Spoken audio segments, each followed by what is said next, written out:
وہ اس میرٹ کے اوپر پورا نہیں اترتی تھیں. جو بھی ان کی ایک ویکینسی کی ایک میرٹ ہوتا ہے اس کے اوپر وہ معیار پہ پورا نہیں اترتی تھیں. ان کے تجربے کے سرٹیفکیٹ پہ ڈاکٹر یاسمین راشد نے خود دستخط کیے. یونیورسٹی والوں کا کہنا ہے کہ جب وہ جو ویکینسی تھی اس کے لیے جب ہم نے انکار کیا کہ یہ اس کے لیے ایلیجیبل نہیں ہے تو ڈاکٹر یاسمین راشد نے اس پہ دستخط کیے تھے کیونکہ وہ اس وقت پورے پنجاب کو لیڈ کر رہی تھیں. اس میں یہ بھی بتایا گیا کہ ڈاکٹر عائشہ علی جو ہیں انہوں نے عمر میں رعایت کے لیے بھی درخواست جمع نہیں کروائی تھی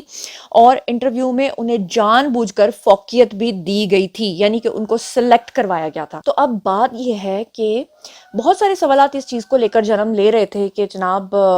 ڈاکٹر یاسمین راشد نے اگر یہ سنگین جرم کیا اور ان کے اوپر پھر سے ایک اور مقدمہ درج ہو گیا ہے بیٹی کا بھی, اور 9 مئی کے واقعات میں بھی وہ انوالو تھیں, اور اس کے بعد جو ہے وہ کور کمانڈر ہاؤس کی طرف لوگوں کو اکسا کر لے جا رہی تھیں, لیکن جب کور کمانڈر ہاؤس کے بالکل سامنے پہنچ گئی تو لوگوں کو کہنا شروع کر دیا مت جاؤ اندر مت جاؤ. تب تو پانی سر سے گزر چکا ہوا تھا. اس کے باوجود اگر آج ان کو نہیں چھوڑا جا رہا, یا طیبہ راجہ کو نہیں چھوڑا جا رہا, یا وہ جو باقی خواتین ہیں ان کو نہیں چھوڑا جا رہا, تو پھر خدیجہ شاہ کو کیوں چھوڑا گیا؟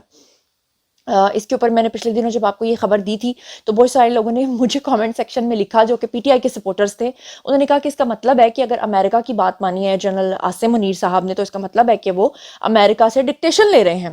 تو بات یہ ہے کہ ماضی میں کتنے جنرلز جو ہیں وہ امریکہ سے ڈکٹیشن لیتے رہے ہیں. ایٹ لیسٹ جو عاصم منیر ہیں انہوں نے 1 سال کے بعد دورہ کیا. وہ پہلے تاریخ کے ایسے آرمی جنرل ہیں کہ جب بھی کوئی آرمی جنرل اوتھ لیتا ہے سب سے پہلے امریکہ جاتا ہے. وہ امریکہ نہیں گئے, وہ اسلامی ممالک میں گئے. وہ ایک پہلی شخصیت ہیں جو انڈیپینڈنٹ فیصلے کر رہے ہیں. وہ ایک پہلی شخصیت ہیں کہ جن کو جب امریکہ کے اندر خان کے حوالے سے کہا گیا تو انہوں نے خان کے حوالے سے یہ بات ماننے سے انکار کر دیا. تو بات یہ ہے کہ اگر خدیجہ شاہ چھوٹ گئی اور آپ کو لگا ہے کہ امریکہ سے ڈکٹیشن لے رہے ہیں, تو اگر فرض کریں کہ وہ امریکہ کی یہ بات مان لیتے کہ وہ خان صاحب کو چھوڑ رہے ہیں تو پھر وہ بڑے اچھے ہو جاتے انسان, پھر وہ کوئی ڈیل نہ ہوتی. واہ سبحان اللہ, آپ کے کیا کہنے. اچھا جی, اب ہم بات کر لیتے ہیں فیض حمید صاحب کی. فوج سے ٹکر لے رہے ہیں اور اس وقت جو چل رہا ہے اس کے اپوزٹ ڈائریکشن میں چل رہے ہیں. بہت سارے صحافی اس وقت یہ خبریں رپورٹ کر رہے ہیں کہ فیض حمید صاحب جو ہیں ان کے ساتھ اب بھی جو صحافی حضرات ہیں وہ ان کے ساتھ ان ٹچ ہیں اور باقاعدہ فیض حمید صاحب سے وہ انسٹرکشنز لے رہے ہیں کہ کیا کرنا ہے, اور فیض حمید جو ہیں وہ اس وقت ٹکراؤ کی پالیسی پہ چل رہے ہیں. اچھا, اس کی کیا تفصیلات ہیں میں آپ کو بتاؤں کہ ان کو جو فیض آباد دھرنا انہوں نے کروایا تھا فیض حمید صاحب نے, اس کے حوالے سے ان کو جب طلب کیا گیا, ان کو بلایا گیا کہ آپ پیش ہوں, تو جتنی بار بھی ان کو بلایا گیا ہے اس کمیشن کے سامنے انہوں نے پیش ہونے سے انکار کر دیا. یہاں تک کہ جو بھی انہوں نے جواز پیش کیا کہ میں اپنے سیکیورٹی کی وجہ سے یا جن حالات کی وجہ سے یا جن وجوہات کی بنیاد پہ میں نہیں پیش ہو سکتا, تو اب فائنلی جو ہے وہ یہ فیصلہ کر لیا گیا ہے کہ جنرل فیض حمید اگر انکار کرتے ہیں تو ان کو کسی بھی صورت کورٹ کے سامنے پیش کیا جائے گا, اور اگر وہ اسی طرح سے ٹکراؤ کی پالیسی پہ قائم رہے تو پھر ان کو کہا جائے گا کہ آپ اپنا بیان جو ہے اگر اس کو ریکارڈ کروانے میں آپ کو عدالت کے اندر آنے میں پرابلم پیش آ رہی ہے تو آپ اپنا ویڈیو لنک کے تھرو جو ہے وہ بیان ریکارڈ کروائیں. ویسے میں اس کی مذمت کرتی ہوں اگر ان کو اس چیز کی اجازت ملتی ہے. کیوں کہ جب عمران خان کہتے تھے کہ جناب مجھے بھی ویڈیو لنک کے تھرو لے لیں تو پھر ان کو تو نہیں لیا جا رہا تھا. تو پھر اس کا کیا مطلب ہے کہ اگر کوئی سابق آرمی آفیسر ہے تو آپ اس کو ویڈیو لنک کے تھرو جو ہے وہ لے لیں گے. اور یہاں پر میرا ایک اور احتجاج بھی ہے کہ اگر کوئی سیاستدان آنے سے انکار کرتا ہے تو پھر اس کے گھر پہ ریڈ پڑتی ہے اور اس کو پکڑ کے گھسیٹ کے لے آیا جاتا ہے, اور وہ جو ہے وہ مسنگ پرسنس میں بھی چلا جاتا ہے. تو پھر اگر ایک آرمی کا بندہ اس طرح کر رہا ہے تو رول سب کے لیے برابر ہونا چاہیے, یہ مجھے لگتا ہے. بہرحال میرے لگنے سے کیا ہوتا ہے, میں نے تو آپ کو خبر دینی ہے. اب میں آپ کو بتاؤں کہ فیض آباد کا جو دھرنا کمیشن ہے اس کے اندر جو انٹر سروسز انٹیلیجنس یعنی ISI کے سابق سربراہ رہے ہیں لیفٹیننٹ ریٹائرڈ جنرل فیض حمید, ان کو پیش ہونا تھا اور وہ نہیں پیش ہوئے ہیں. اس کے مطابق جو دھرنا کمیشن ہے اس نے پہلے بھی لیفٹیننٹ جنرل فیض حمید کو بلایا مگر وہ پیش نہیں ہوئے, جس کے بعد انہیں دوبارہ نوٹس جاری کیا گیا.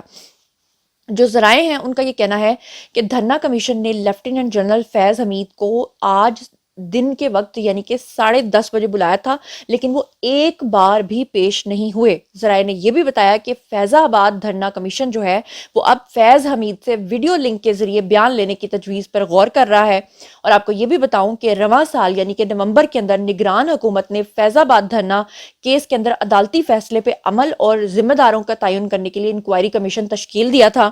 اور ڈاکٹر اختر شاہ جو ہیں ان کی سربراہی میں فیض آباد دھرنا کمیشن سپریم کورٹ کے حکم پر کام کر رہا ہے۔ یہ بھی آپ کو بتا دوں کہ کمیشن کے جو سابق آئی جی طاہر عالم ہیں اور ایڈیشنل سیکرٹری وزارت داخلہ خوشحال خان ہیں، یہ بھی اس میں شامل ہیں۔ ٹوٹل ملا کے یہ 3 افراد ہیں اور ان کو سپریم کورٹ کی طرف سے مکمل اختیار دیا گیا تھا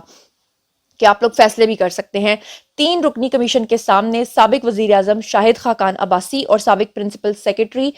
جو وزیر اعظم کے رہے ہیں یعنی کہ فواد حسن فواد سمیت کئی افسران جو ہیں وہ اب تک پیش ہو چکے ہیں۔ ان تمام نے اپنے جو بیانات ہیں وہ ریکارڈ کروائے ہیں، یہاں تک کہ شہباز شریف تک کو بھی بلایا گیا تھا، کیونکہ جو فیض آباد دھرنا ہوا تھا، جس طرح سے وہ پلاننگ ہوئی تھی، جس طرح سے وہ سازش ہوئی تھی، اس کے جو ماسٹر مائنڈ تھے مبینہ طور پہ وہ ہیں جی فیض حمید۔ لیکن اب فیض حمید جو ہیں وہ پیش ہونے سے انکار تو کر رہے ہیں، لیکن آپ کو لگتا ہے کہ آنے والے دنوں میں وہ اس سے بچ نکلیں گے؟ مجھے لگتا ہے کہ وہ اس سے نہیں بچ سکتے، چاہے وہ کتنی بھی کوشش کر لے، کیونکہ سپریم کورٹ نے اب کی بار یہ جو 3 رکنی بینچ بنایا ہے ان کو پوری آزادی بھی دی ہے کہ وہ کسی بھی طرح کا فیصلہ کر سکتے ہیں۔ اور جاتے جاتے اب آپ کے ساتھ آخری خبر بھی شیئر کرتی چلوں کہ کراچی کی جو مقامی عدالت ہے اس نے فائنلی فیصلہ کر دیا ہے، فرد جرم عائد کر دی ہے علی زیدی اور حلیم عادل پر۔ دونوں کا تعلق پی ٹی آئی سے تھا اور دونوں کے اوپر فرد جرم جو ہے وہ عائد ہو چکی ہے۔ اس کی تفصیلات میں ذرا آپ کو بتا دوں، اور عدالت کے اندر جب یہ ان کے صاحبان پیش ہوتے ہیں تو لنگڑا کر چلتے ہیں، اور کسی کی ٹانگ ٹوٹی دکھائی دیتی ہے، کوئی روتا دکھائی دیتا ہے، کسی کی کوئی وہ پیڑے دہاڑے، پیڑے حال تو پتہ نہیں، پیڑے دہاڑے اس طرح کی پنجابی کی کوئی بات ہے، وہ مجھے بتائیے گا کہ ایگزیکٹلی کیا ہے۔ اچھا، اس کی تفصیلات آپ کو بتا دوں کہ کراچی کے جو جوڈیشل مجسٹریٹ ہیں انہوں نے سٹی کورٹ سے حسان نیازی کو فرار کرانے کے کیس کی سماعت کی، یعنی حسان نیازی کو اپنے گھر میں پہلے پناہ دی اور پھر اس کو فرار کروا دیا، جس سلسلے میں پولیس نے حلیم عادل کو عدالت کے اندر پیش کیا،